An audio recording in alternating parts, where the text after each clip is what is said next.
problema acá? Podríamos, yo vengo con total ingenuidad y digo, bueno, el Consejo de la Magistratura es un lugar donde se hace política. Si ustedes no pueden terminar de armar política o un consenso, es un déficit de ustedes y en todo caso el Consejo es el que debe definir si se le inicia juicio político a Freiler por más sospechado que esté. bueno, hablemos primero de lo procedimental y después, en todo caso, si puedo, voy al fondo del tema.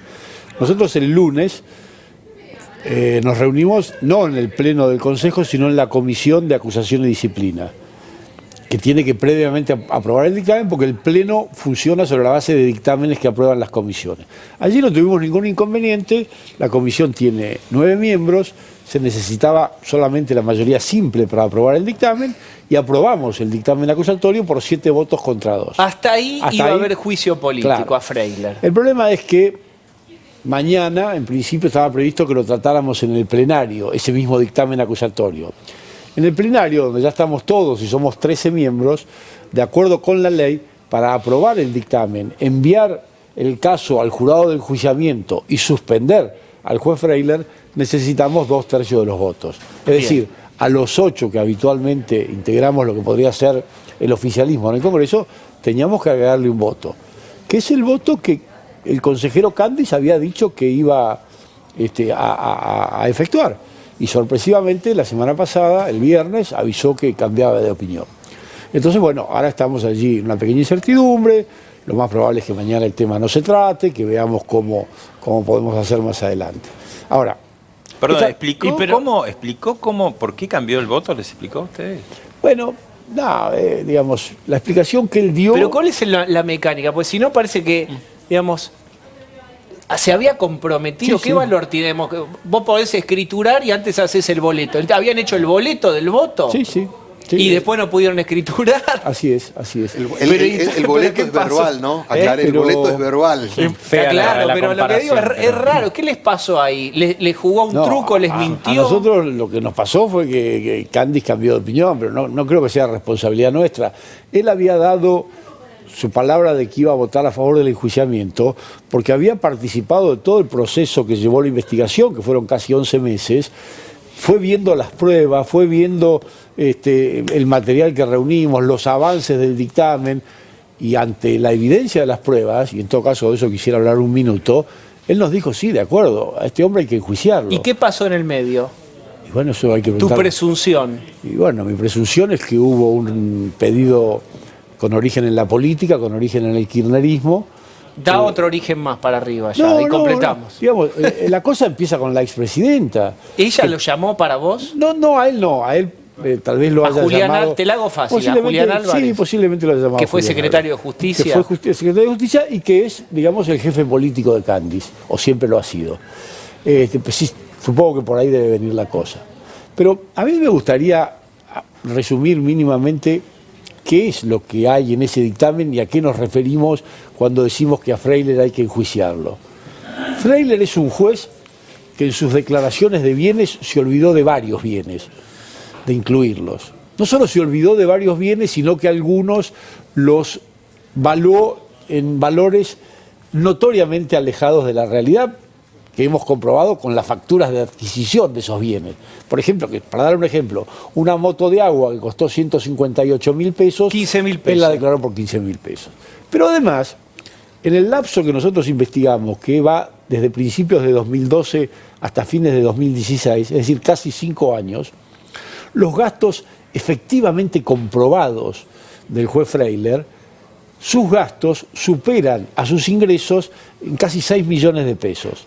Pero si a eso le agregamos unas mínimas presunciones, como que comió, por ejemplo, que se alimentó, que algo gastó en esparcimiento, en vestimenta, tomando inclusive los valores de la canasta básica, más básica que da el INDEC, la diferencia entre lo que Freiler ganó y lo que gastó, incluyendo la compra de esa casa en Olivos, se eleva a más de 15 millones de pesos. Y además se divorció, ¿no? A un millón, sí, a un millón de dólares, en casi 5 años. Pero, estimado no pagó Pablo, nunca ningún impuesto. Acá hay dos cuestiones que están superpuestas como en unas mamushkas, una dentro de la otra. Una, la más chiquita a mi gusto, es Freiler, que puede ser el más corrupto o no, digamos, eso no me corresponde a mí. De lo que no hay duda es que es corrupto. Bueno, supongamos. Esto es un plano. Me parece que lo que está afuera es la capacidad que tiene el oficialismo para hacer política dentro del Consejo de la Magistratura. ¿Cuánto músculo tiene ahí? No, yo plantearía el problema en términos mucho más generales. A ver. Yo plantearía qué vigor tienen nuestras instituciones para librarnos de jueces deshonestos. Porque este es el problema. Freiler no es un problema del oficialismo o del gobierno. Freiler es un problema del país. Es un problema de la República, Freiler. No es un problema del gobierno. Porque las personas que se ven afectadas por las sentencias de Freiler no son el gobierno, son los litigantes, son las personas que tienen juicios, expedientes y que son revisados por Freiler en la Cámara. Entonces, acá me parece que el tema no es tanto si el gobierno tiene o no tiene el poder de remover a un juez, sino si las instituciones del país tienen el vigor suficiente como para permitirnos librarnos de jueces deshonestos. Y la verdad es que no lo tienen. Hay un dato que yo creo que es importante, que es el mecanismo que se armó para lograr las mayorías. Por un lado, es interesante en términos de tratar de garantizar cierto equilibrio de representación, pero en determinadas circunstancias, un poco lo que está diciendo Pablo Tonelli, genera una parálisis, y ese es el problema. Entonces, para romper la parálisis hay que tener este músculo político al que vos haces referencia, porque la institución no logra tener mecanismo para expulsar eventualmente a un juez que se presume que es corrupto. Ese es el déficit institucional de que él habla, con lo cual hay una garantía de equilibrio interno entre los que son opositores, oficialistas, miembros de los jueces, de los abogados, de los académicos, demás, está la conformación, pero esa conformación tal como está hoy genera la parálisis. Y yo quiero agregar un dato. Me parece que la preocupación central para el gobierno es que tenía una lista de 4 o 5 jueces a los que apostaba a correr o forzar su renuncia para concretar la purificación de la justicia, que era uno de los objetivos que viene demandando, que Macri en cualquier intervención privada recalca permanentemente su insatisfacción con ese aspecto. El problema que se generó con Freiler, no quiero hablar de fracaso porque seguramente tienen la expectativa a futuro, pero supuesto. Hoy fue un traspié, de alguna manera pone un cono de sombra sobre ese proyecto de una lista de regeneración del Poder Judicial. Pero nosotros no vamos a cejar en este empeño ni vamos a flaquear. Nosotros vamos a persistir en nuestro empeño, que insisto, no es un empeño nuestro del gobierno, tiene que ser el empeño del país de apartar y separar a los jueces corruptos y deshonestos, a los malos jueces.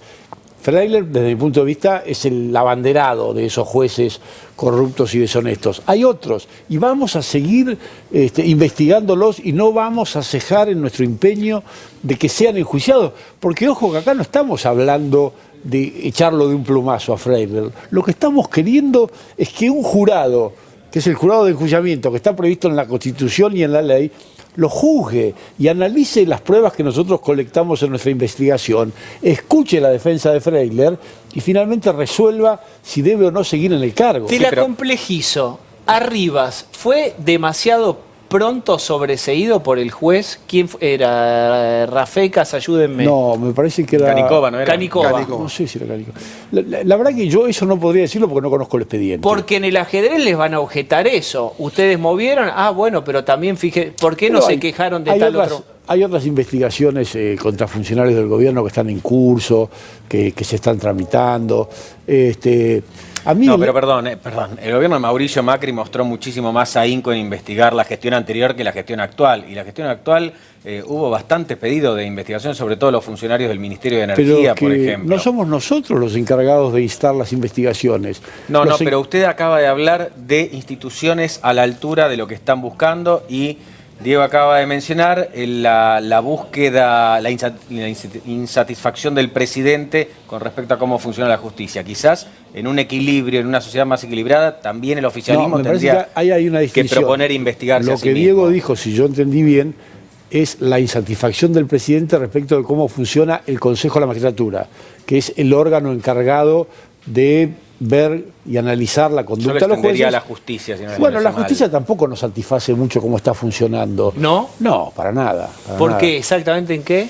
Bueno, entre otras cosas, la justicia argentina, en primer lugar, si fuera una buena justicia, las causas de corrupción se iniciarían y se tramitarían en tiempo real. Y no cuando los gobiernos ya pasaron y se fueron y entonces los jueces se sienten mal. Eso está mal. A mí no me gusta que la justicia recién ahora esté investigando a los funcionarios kirchneristas. Y tampoco me gustaría que si tiene algo que investigar la justicia respecto de nosotros, del actual gobierno, lo haga dentro de 8 o 10 años. Una frase... Ese es el primer tema. La justicia tiene que actuar en tiempo real y si hay una causa para investigar a un funcionario lo tiene que hacer inmediatamente. En segundo lugar, las investigaciones no pueden durar 150.000 años.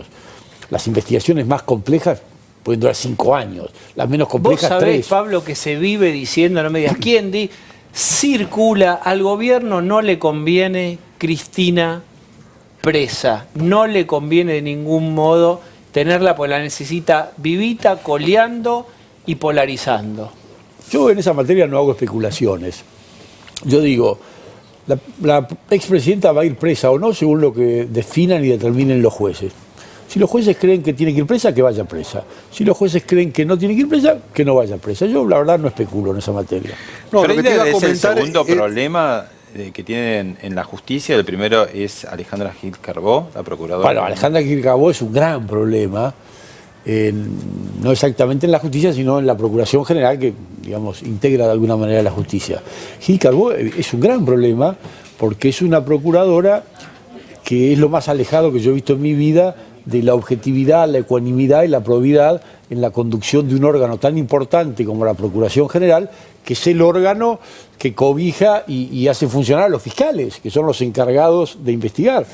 Y Alejandra Gil Carbó... Pero todos los fiscales se tienen que subsumir a lo que les diga...